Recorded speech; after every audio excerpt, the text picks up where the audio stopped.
नमस्कार मैत्रिणींनो, हा आहे रंगोली सिल्क साडीवरचा ब्लाऊज।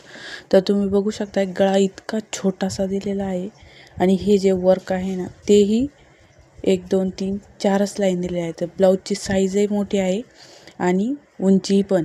तर हा ब्लाऊज कसा सेट करायचा तुम्ही बघू शकताय। मी ते प्रथम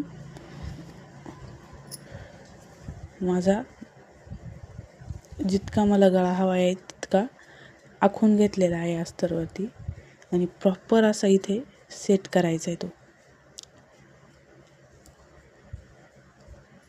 संपूर्ण साईडने गळ्याच्या अशा पद्धतीने तुम्ही पिना लावून घ्यायच्या आहे आणि तेव्हाच इथे अशा गळ्याच्या आकारावरती टिप द्यायला सुरुवात करायची आहे। अगोदर बघून घ्यायचं आहे, आपल्या टिपेच्या खाली जर काच येत असेल तर ते नक्कीच काढून घ्या।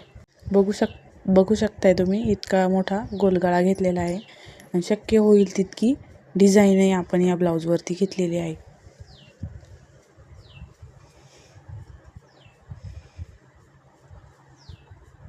व्हिडिओ आवडल्यास व्हिडिओला लाईक अँड शेअर, सबस्क्राईब नक्की करायचं आहे आपल्या चॅनलला।